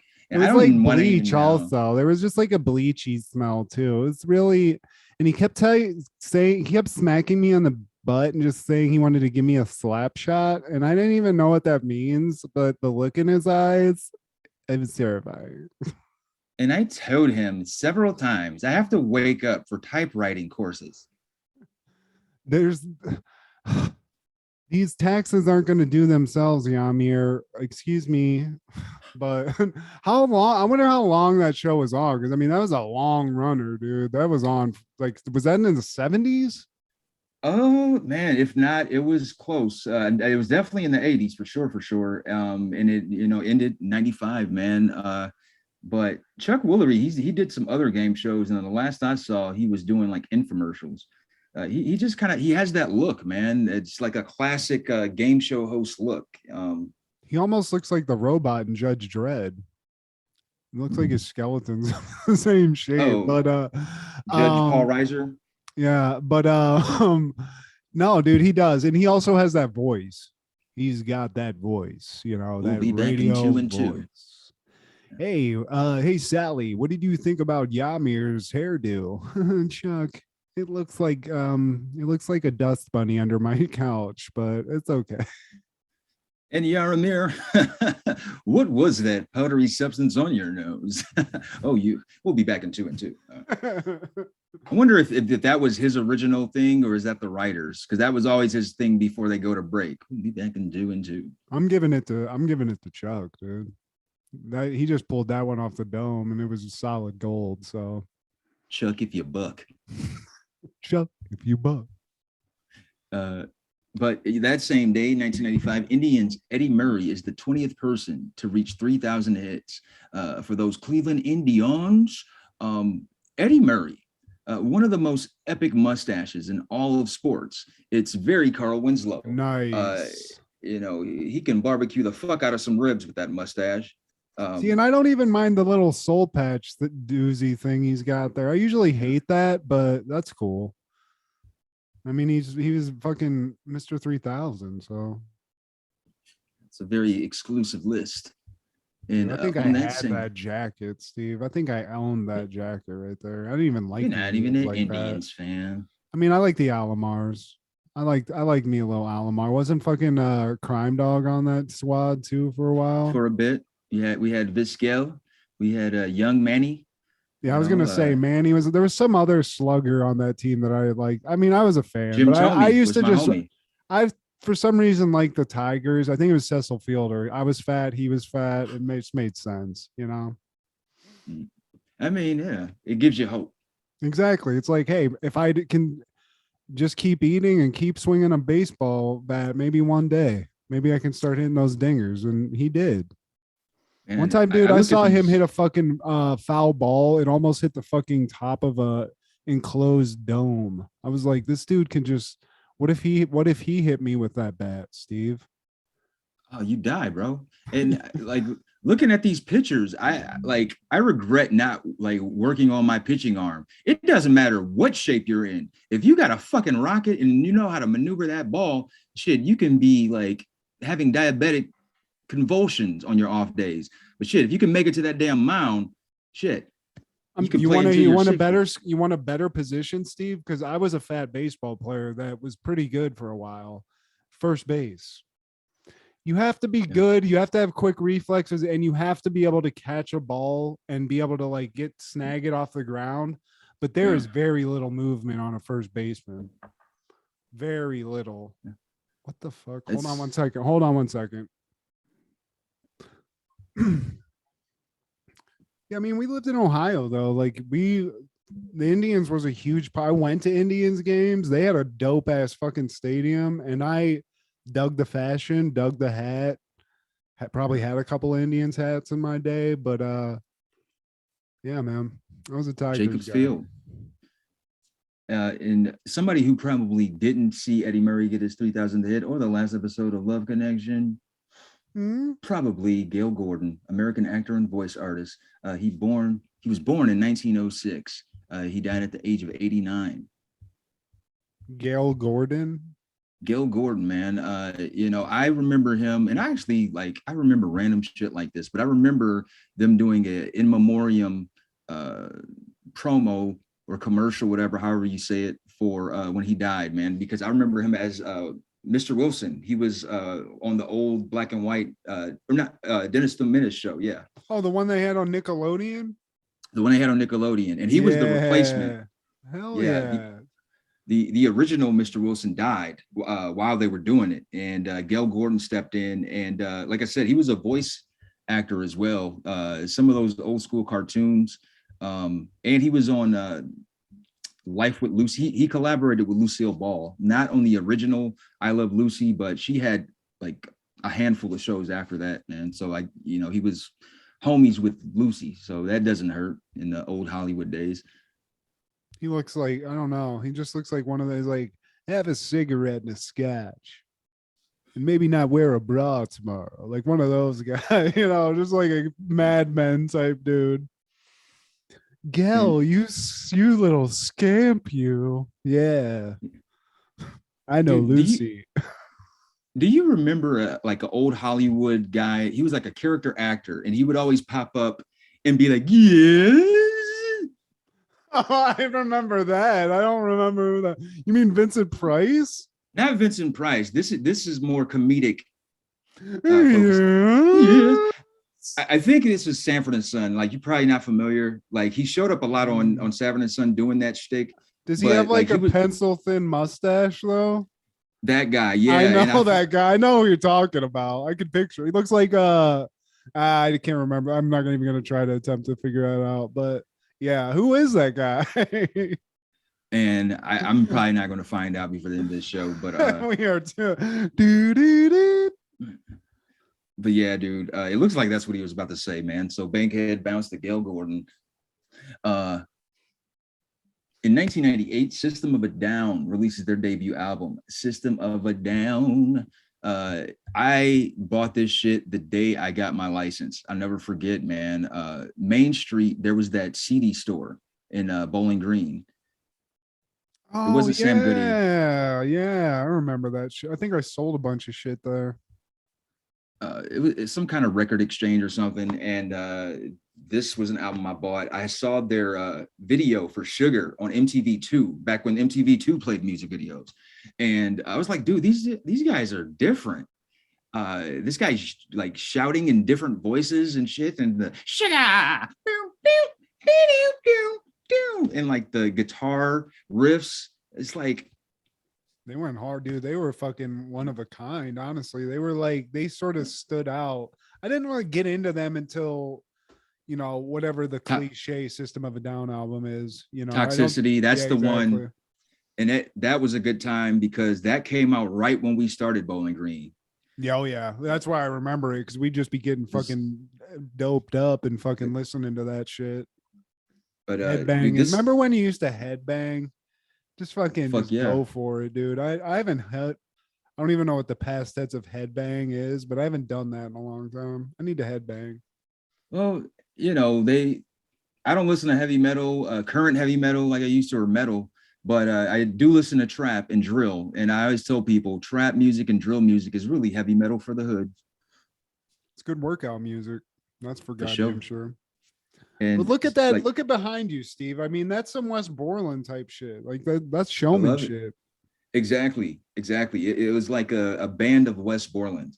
And like System of a Down is an example of somebody that you know of before like all your friends know of, and then like you really like get excited when like the rest of the world catches on, because like they were still like underground. Like MTV2 was like not really for the mainstream artists. So like I caught wind of these guys, saw that video, and then Toxicity came out, and I was ready for that release. And like that was the one that really like brought them crossover appeal, man. But this one, System of a Down, it shows you early in the game, like, hey, you can definitely pick us out of a lineup because ain't nobody else gonna sound like us. From the bassist, the guitar, the drums, and obviously Serge Tankian, man. Serge always reminded me of he looks like he's related to Mick Foley. I could see that. You know, like there's something about his eyes and his, I think it may be even the nose, but definitely the facial hair that he's got if Mick Foley lost some weight, that's what he looked like. You know, they could be brother, like cousins or some shit. And I feel like if Mick Foley changed career paths and went the rock and roll route, I feel like this would be his style, like this shit. Hell yeah, for sure. Mick Foley, what's Mick Foley? Let's get him in. Mick Foley band, the Mick Foley Project, the Mick Foley Experience. But, does he have a podcast? He has to have a podcast, doesn't he? I'm not sure, but I do know he went on tour. He went on like a little similar to what Jake the Snake did, and I saw that one. But you know, kind of telling stories and passages of your career. His book was a motherfucker. I bought it and I was like, this is gonna suck. That one that came out, like, it was a long time ago now, but I remember reading that at that gas station job I had and being like, I can't put this down. Yeah, I gotta keep fucking reading. This is a book. I gotta keep reading this Mick Foley book. Who knew? Who fucking knew? He's got several books out, man. But on that same day in '98, Def Squad releases the album El Nino. With Redman, the Funk Doctor, Keith Murray, and Eric Sermon. And I remember buying this, and El Nino was an example of my first example of not buying shit from Walmart ever again. Because I didn't know any better. That was a Kmart thing. You get the fucking edited version. Oh, yeah. Fuck you. Why even make it? Why do that to somebody? I used to do that. Happened to me one time. I forget what it was. It was heartbreaking. It was like something epic. I think it was Laugh Now Cry, or I don't remember what Biggie album it was. It was a Biggie album, I think. And I got it home and I was like ready because I already had heard it, and I put it in, and it was like, I was like, wait, what? And it's just like that the horrific realization that you just wasted. You have like your time, your money, it's gone, Steve. Life I gotta After fucking Death, figure maybe. out who to con to give me this parental advisory CD. That used to be a thing. It's like O'Doul's. Like, why? Yeah, I mean, I don't think the artist would appreciate it, even That's if why they put it try there. to like gussy up the word, like and say ish and stuff, do that kind of shit where it's like, all right, I might be able to like get through this, but that'll happen sometimes on when I'm working out. It'll just come on like a YouTube mix, and I'm clicking Yeah. right off of that. I don't give a fuck how good the song is if it's edited, and you can suck a dick. And like for music videos, I get it because it's part of the promotion. It's like, dude, if you want it played on MTV, VH1, you got to do like an alternate version of your lyrics. But like when the actual album, motherfucker, like don't bastardize my work. And I really feel like that's what Walmart and Kmart and all the little fuckers, that's what they do, man. You're Don't wasting even have it. money. You're like, nobody's buying these shit. Are they going in a dumpster of unbought shit? Because unless it was just like, they're like, look, these Christian people in the middle of the country, we got to have something they can let their kids listen to. They're not buying it Fuck them. otherwise. Like that's what I said. Continue listening But- to dueling banjos. I don't give a fuck. Hank you're a Williams little- Jr.'s got like 15 CDs. Fucking listen to that shit. Shit, dude. I'm sure fucking the traveling Wilburys are available, dude. Like, continue listening to dueling banjos. I don't care if you're a cousin, niece, uncle, sister wants to buy the new Dr. Dre album. Fuck. Take that demonic shit out of my fucking CD player. I don't care who this notorious B.I.G. is. Fucking all the F's and S's. I can't take this. Yeah, I'm sure they in that situation they replaced the B with an N though. That was just such a shitty part about being like growing up at the time we did, because I had to like deal with, because now it seems ridiculous. It's like I don't hear anybody like talking about like not letting their kids listen to a Kanye album or anything. And it was like back in the day, if it had that shit on there, I mean, my parents weren't that strict, but for a while, dude, it was like I had to fucking sneak shit in. Like I was smuggling in fucking Coke. It's like I don't need to smuggle this fucking Adam Sandler CD around like it's a nuclear bomb or some shit. Like, hey mom, this is the Forrest Gump soundtrack. Yeah, sure, whatever. And they force you to like take all your CDs and throw them in the trash, and you're like, I mean, that one at a time. This kid named Rob, that he went to Perrysburg. We went to school with him, but we were friends like in elementary school, and I let him borrow that shit, and then he got caught with it, and then my mom got a call, so I didn't even get a last minute with it. My CD was destroyed, Steve, and I never got to listen to At a Medium Pace or the brutal beating of a high school janitor ever again. It was all fucked up. Rob's mom's a fucking hater. Like, why would you like that? If you don't want your kid liking it, keep that amongst y'all. I mean, it was a wild CD, but I remember that like my mom's like, so where's your Adam Sandler CD? I was like, what are you talking about? Trying to play it cool, and she like, it's like, I don't even get the satisfaction of getting caught my damn self. God damn it. But that's what I'm talking about. Adam Sandler. I had to sneak an Adam Sandler CD around, where now it's like, here's a cell phone. You can watch some guy gape a chick. Like, fuck it. No shit. And like compared to like other comedians who could be way cruder, way bluer in comedy, Adam Sandler's pretty tame. He does different characters. He might cuss. He might be profane. I mean, it's all it's just profanity for profanity's sake. It was just like, I think it was almost just the audacity that like for me, I was a little kid, so it was like this fucking guy that's on TV is fucking listen to this. He's talking about shoving a shampoo bottle in his ass in this song. This is insane. What the fuck? Yeah, like dirty tapes didn't exist before. You should listen to some of those. Dude. Like Red Fox said some really crazy shit back in the 60s, man, talking about washing asses and assholes in your whole ass. Dude. In 1999, South Park, bigger, longer, and uncut premieres in theaters. When Stan Marsh and his friends go see an R-rated movie, they start cursing, and their parents think that Canada is to blame. Starring Trey Parker, Matt Stone, Mary Kay Bergman, and Isaac Hayes. Banger. We decided to not do it. That was our immediate go-to, but you made a point that we talk about this show way too much. Variety. Gotta diversify. But I mean, with that being said, I'm not going to take anything away from this movie. This was a fucking banger back then. It's still watchable now. It's funny, and all the songs. This is why Trey Parker and Matt Stone get paid millions of dollars to make the show still, because they're fucking geniuses. And I think this was like they just proved themselves to the biggest extent with this, And I think this movie kind of like made it okay. It greenlighted it being okay to like poke fun at Canada publicly. Yeah, thank God, because we just need to. You need to whenever you can, but it's not like it's like a big brother thing, It's not. We don't hate you. Huh. It's just really, like come on. You guys are soft. You guys are cool. You guys are my buddies, but you kind of like soft batch cookies. Yeah, come on, right? Hey, you're a hoser. You're a hoser, eh?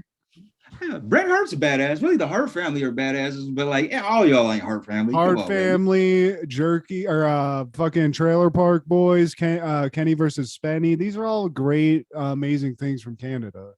Shout out Kenny versus Spenny. That's an unsung, hilarious reality show. We were talking about Real World earlier. It's like half reality, half comedy, but that show is hilarious. So sidetrack Sally again and again and again and again, but.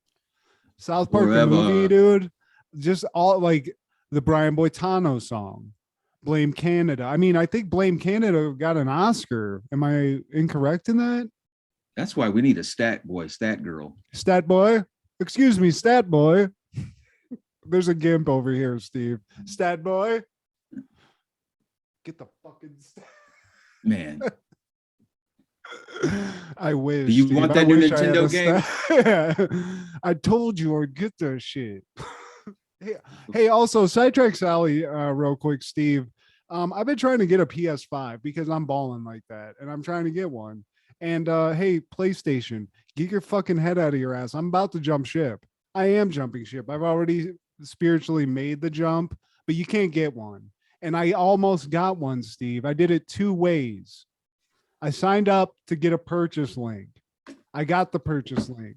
When I clicked the purchase link at the designated time, nothing happened. It didn't work. So that went down the drain. Then Friday, I'm driving by Walmart. There's a GameStop there. And just by happenstance, my wife looks over and goes, hey, they're delivering a bunch of PS5s. She saw the mail guy deliver like 5. Yeah. We go in to buy one of these things. Get the opportunity to buy one. I'm like, I'll take a PS5, please. And the guy makes a funny joke, like, do I like you? And I'm like, I hope so. Let me get a PS5. And he's like, okay, so you Who gives a fuck? Give me a PS5. Yeah, I just want a PS5, dude. And he goes, okay, well, this option, you get this, and this, like 3 games and this. Either option was $800. You have to buy them in bundles. And I was like, I just want the fucking system. I don't want to mortgage a fucking, I can't pay a G. I don't got it like that. I do, but I don't. And they wouldn't let me just buy the fucking system. So Steve, I'm done. I'm not going to. Instead of being patient and waiting for one to be available, you just going to jump ship. I'm jumping fucking ship, Steve. I'm out. Controllers the size of our yearbook. Fucking, how do I punch? Okay, fucking, I got fucking fat fingers anyway. Bring it on. And Microsoft, embrace me. Big tablet fucking controllers. Goddamn it's all pictures. The same. In like 2 years, we're all going to be playing the same fucking system anyway. I will never do that Xbox shit. Them catcher's mitt controllers. Fucking swing, batter, swing. Oh man, how do I fucking move forward? Fucking tablet ass.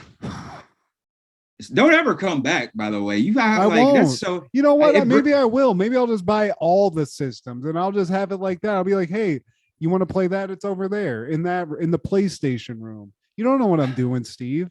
You don't know what fucking lifestyle I'm living right now. Maybe I'm gonna go buy a fucking arcade. I don't know. I'm pissed. Well, hey, I'm gonna be transparent with you, man, and I'm also gonna be Steve.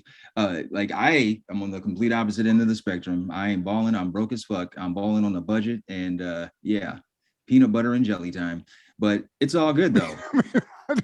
I'm in Steve. I've been there, Steve. I have totally been there. And when I say I'm balling, this is at a level of, where you can buy a video game system. Okay. I'm not at the level of buying a house yet, or even buying a car or anything big, or even buying a PlayStation. Apparently, I've given that up because, in all honesty, when I was faced with the opportunity to buy one, I said, you know what? I'm going to save that money so I can go on a nice vacation for my birthday instead. I made the adult decision. So you're going to come to Atlanta. Yeah, you're going to come to Atlanta so we can do a live show and like millions of people will see it. Yeah, man. Maybe.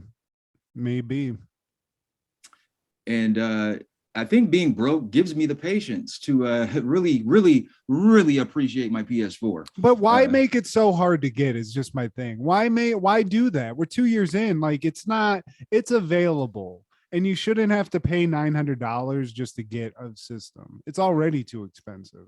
I shouldn't be buying one, Steve, quite honestly. But it is what it is. I'm childish. I should tell you. I bet Xboxes, those were all over the shelves and like there's readily available, like a cheap whore. Fucking shots fired at Microsoft. Your big ass fucking mongoloid controllers and your good availability. Hey, Steve, I haven't bought one yet, but I'm teetering. So you're just attacking me and you're not embracing me trying to bring me back to Sony. But you know what? It's fine. I don't care. I'm broke. I've already made it. I've already made the decision. I'm broke. That with being broke also makes me a hater. So fuck shit. I hope you don't get that new station, motherfucker. Bring your ass to Atlanta for your birthday, and so you can play with my PS4. Play some 2K. We'll see. See about that. We'll see about that. Man, you can sit on my makeshift couch. I don't like that. I do not like that. It's like good old times, man. We used to sit on the same futon and play Madden. And you're right, but I have a wife now, and I don't know if she's gonna appreciate. That was weird.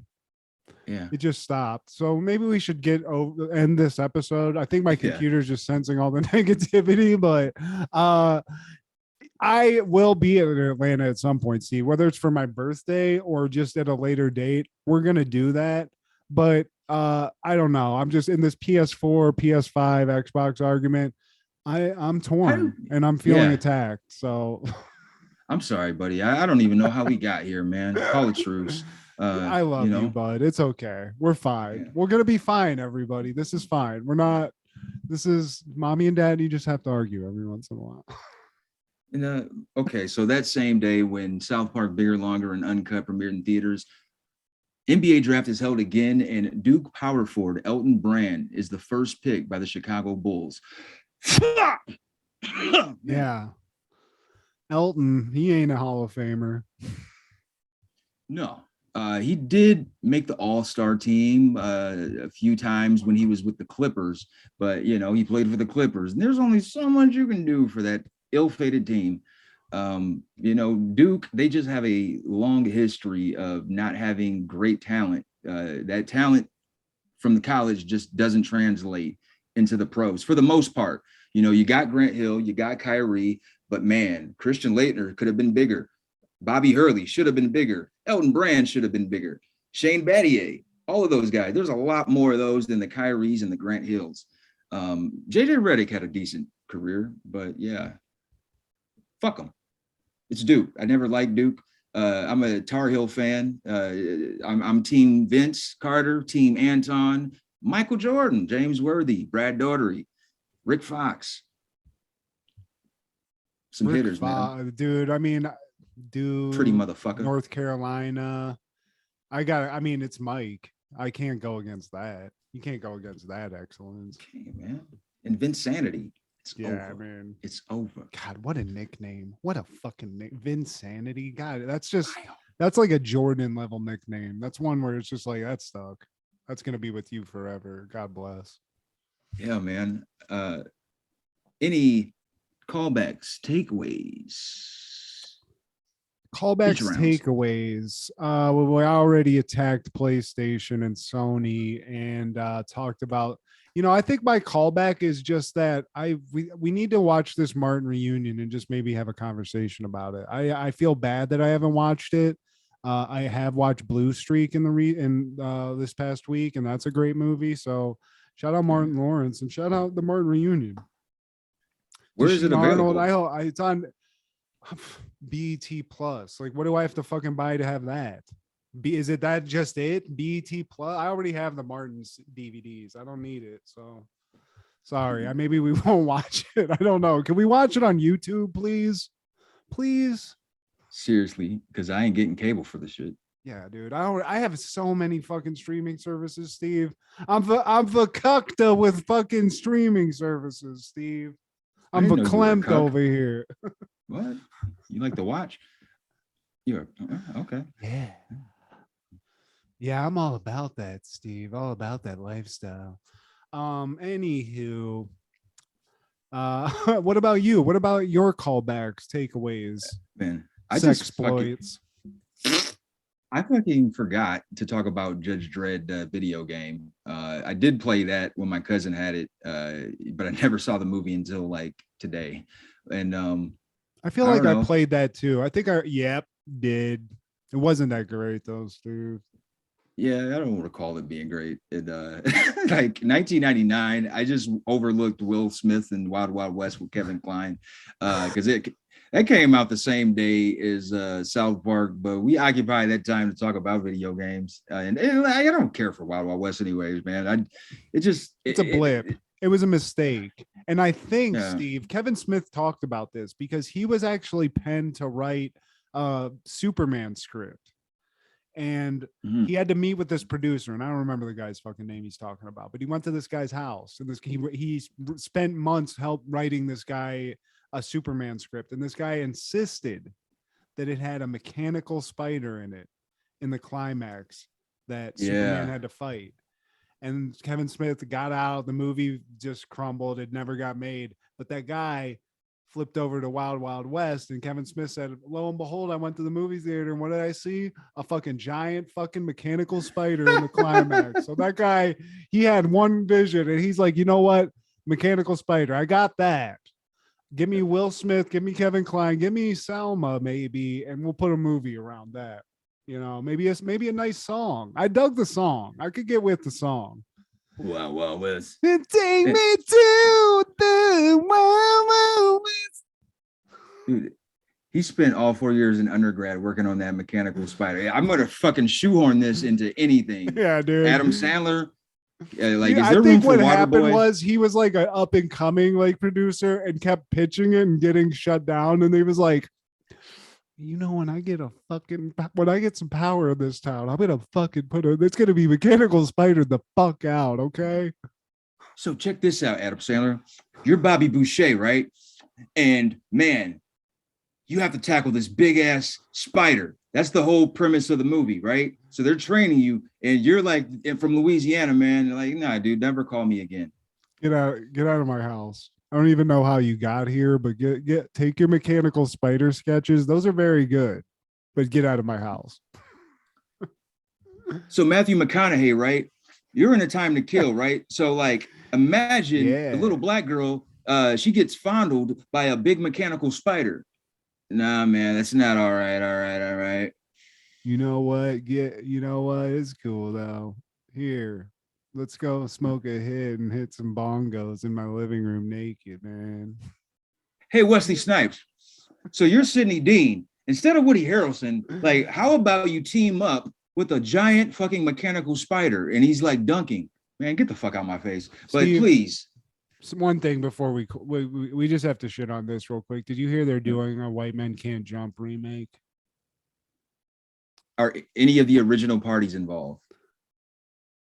Well, all I know is Jack Harlow, the musical artist, is going to play Woody Harrelson's role, and it's based on his performance at an all-star celebrity game, like basketball game, and that's how this movie. That's what I heard at least, and it broke my heart. And maybe I'll watch it, but you're not. Why? Just please stop. borrowed Let us from the cover. 90s. Let us cover the shit, the real shit, and let's not do that because it's not. Well, you ain't got Snipes. You ain't got fucking Billy Boy Hoyle fucking with that fucking painter's cap on and those socks. No, Rosie. No, you love me, Billy. You said you love me, Billy. But you got me this hoochie mama You dress. ain't got a quince. You ain't got a quince. All right, Steve. This is good. Then we're going off the rails here, bud. Man, like this is a discombobulated episode, man. I'm not in my usual spot, Steve. I'm in a different set. I had to move ship because of some shit. And you know what? I'm out of sorts here. It's my fault. I apologize. No, don't apologize for shit. Like we were both just freestyling. Even I mean, we got a structure, but we're like, oh, fuck it. Like, do we really care about Dredd? I was actually gonna go. I took some in-depth notations, but then when you said, you know what, let's stop going point for point on movies, I was like, I like doing it jazz style, where it's like skibbity bop, Rob Schneider, bibbity bop. Armando Sani is either this guy or that guy, you know, that's fine. That's all it deserves. That's all it needs. But go check it out for Sly's sake, for your daughter's sake. Check fucking Judge Dredd 1995 out. Why not? It's in the ventilator. We go in the ventilator, man. Man, you know, please like, share, subscribe, comment. Please. Well, at least once, just once, for God's. Maybe even just say in a comment, Steve, I need to touch you. You know, something sexual, maybe not sexual. Hey, Matt, you look like a child molester. Just comment. That's going to help us out. Whether it's nice or not, I don't give a fuck. I'm not going to read it, but you know, do it. Click it. Let's just know someone's paying attention. Click it and stick it. If you can, give us like 5 of those stars on Spotify. Why not? And whatever they do for Apple. Please check out Over the Culture on Sundays, Crushgasm on Wednesdays, B3F Podcast with Joey and Steven, and Don't Worry, B-Movie with Amanda and Wade. This is Steve G and Matt G with Happened in the 90s. Skibberoo bop boop wow.